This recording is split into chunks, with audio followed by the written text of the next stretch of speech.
Saatnya meraih mimpimu, arahkan pandangan ke depan, Tuhan kan menuntunmu. Sadarilah masa berganti, tantangan kan kita hadapi, bergandeng. Assalamualaikum.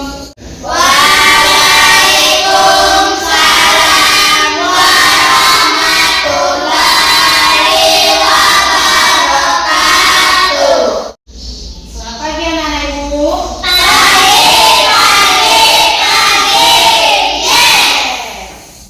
Apa kabar hari ini?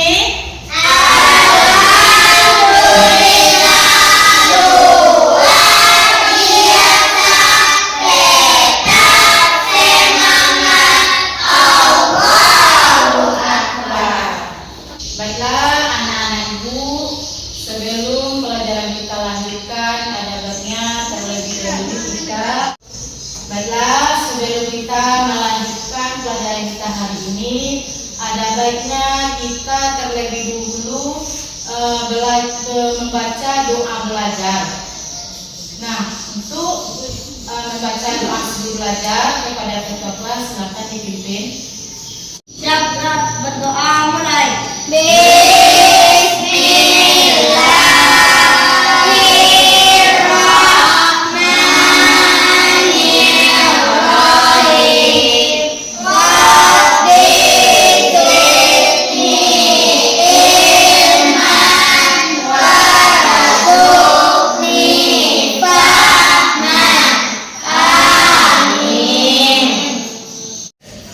Baiklah, dengan rasa nasionalisme kita dan cinta terhadap tanah air, ada baiknya kita terlebih dahulu menyanyikan lagu bangsa kebangsaan kita, yakni lagu Indonesia Raya.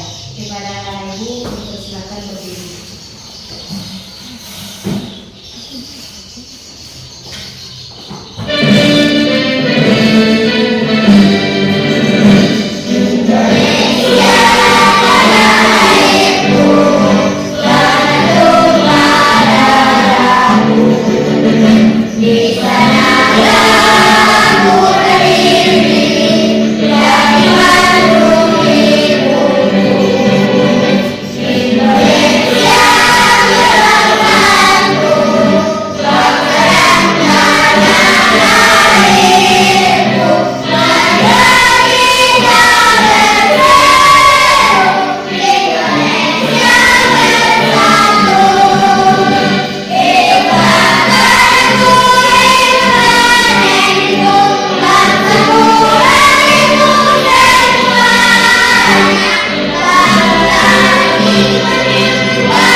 Nah, kepada anak ibu, silakan duduk kembali.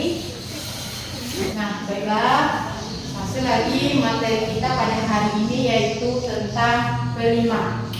Apakah anak ibu tahu apakah itu P5? Siapa bisa? Ya, silakan. Proyek penguatan profil pelajar Pancasila. Bagus. Jadi pelajaran kita pada hari ini yaitu tentang P5, yang mana P5 itu proyek penguatan profil pelajar Pancasila dengan tema gaya hidup berkelanjutan dengan topik pengelolaan sampah di lingkungan sekolah. Nah, jadi adapun tujuan pembelajaran kita pada hari ini yaitu ada 3 poin. Yang pertama, peserta didik dapat mengenali dan mengidentifikasi sampah dan jenis-jenis sampah yang ditemui di lingkungan sekolah. Jadi nanti kita akan memilih jenis-jenis sampah dan yang ada di sekolah kita. Yang kedua, tujuannya peserta didik dapat mengemukakan dampak bagi lingkungan sekolah. Nah, jadi kalau seandainya banyak sampah di sekolah kita, apa dampaknya nanti bagi sekolah? Dan yang terakhir, ada yang bisa nih Bu? Ya silakan Nak. Peserta didik dapat membuat karya dengan mengolah sampah yang ada di lingkungan sekolah, di antaranya sampah botol minuman bekas. Ya, pintar.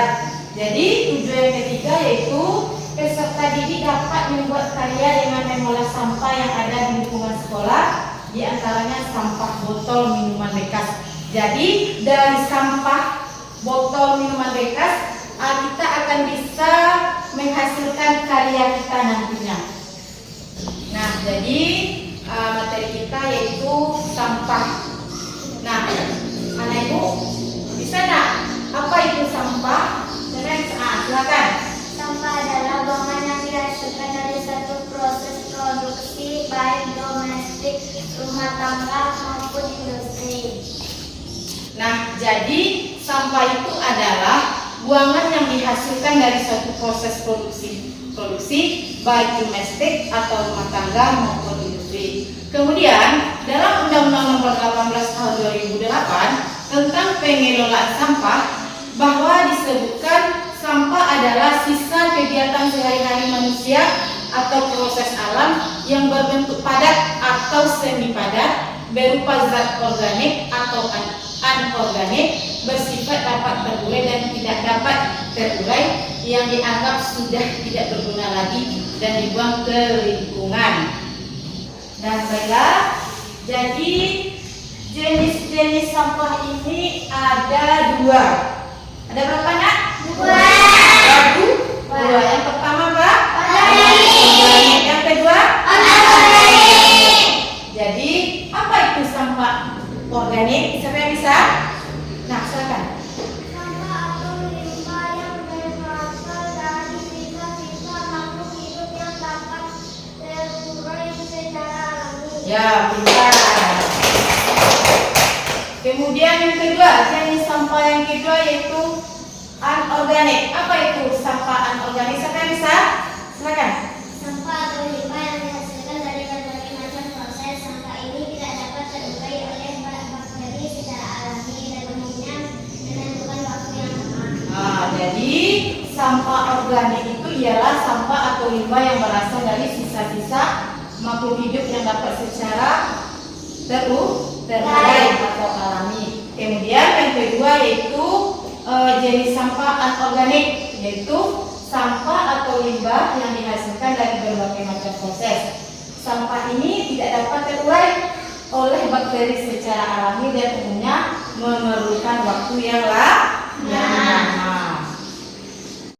Nah, jika sekolah kita kotor, banyak sampah yang berserakan, nah apa dampaknya bagi sekolah kita? Kotor. Nah, jika sampah banyak berserakan, dampaknya sekolah kita akan kotor. Kemudian banyak menyerang penyakit. Baiklah, anak-anak ibu, sekarang dampak sampah di lingkungan sekolah. Nah, jadi dampak sampah di lingkungan sekolah ini ada 3. Yang pertama apa? Yang pertama mengganggu keindahan. Jika ada sampah berserakan di sekolah, indah dilihat? Tidak. Kemudian yang kedua, Menimbulkan pencemaran dapat menjadi sumber penularan penyakit. nah yang kedua menimbulkan pencemaran dapat menjadi sumber penularan penyakit. Jika sampah berserakan di pojok sini, pojok kanan, pojok kiri, nah itu akan menjadi sumber penyakit atau tempat bersarangnya nyamuk. Yang ketiga, siapa lagi? Silakan. Menurunkan tingkat kenyamanan dan pada akhirnya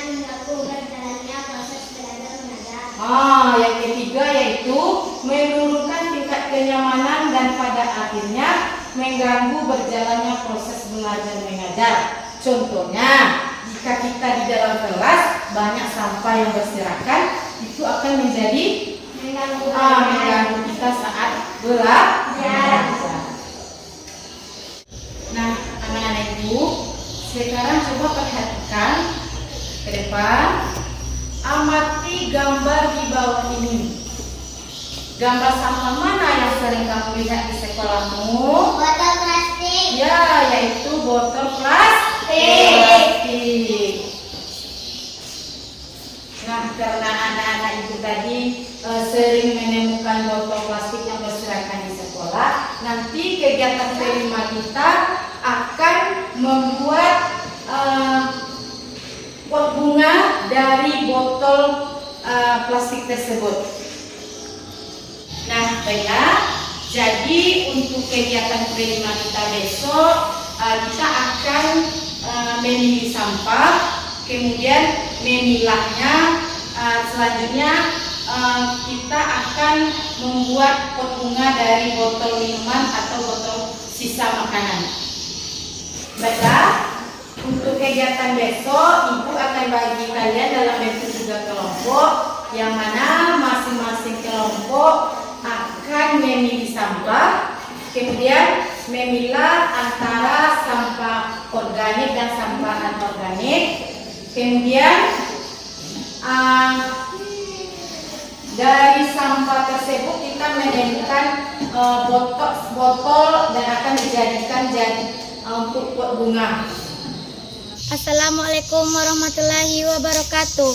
Kami dari SDN 27 Pasar Kambang melakukan P5 mulai tanggal 16 Januari sampai 21 Januari 2025 dengan gaya hidup berkelanjutan dengan topik pengelolaan sampah di sekitar kita.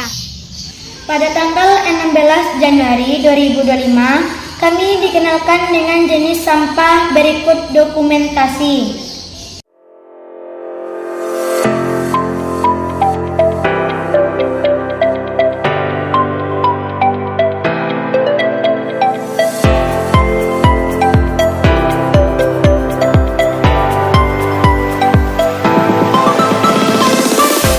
Pada tanggal 17 Januari 2025, kami ditugas memilih sampah.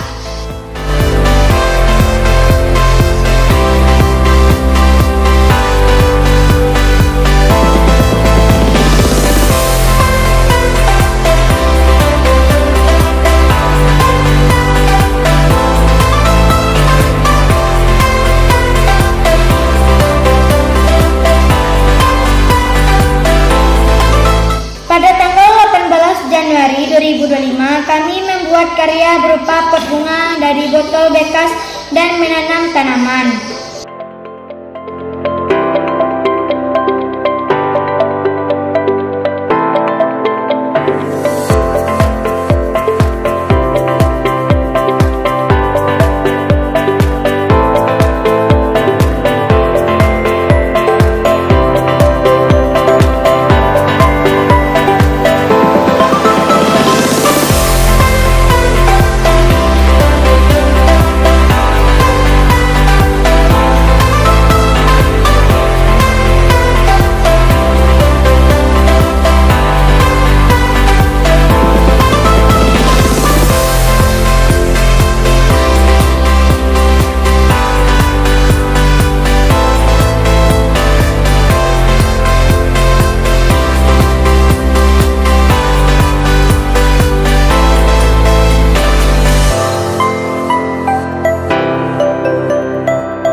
Inilah hasil karya kami.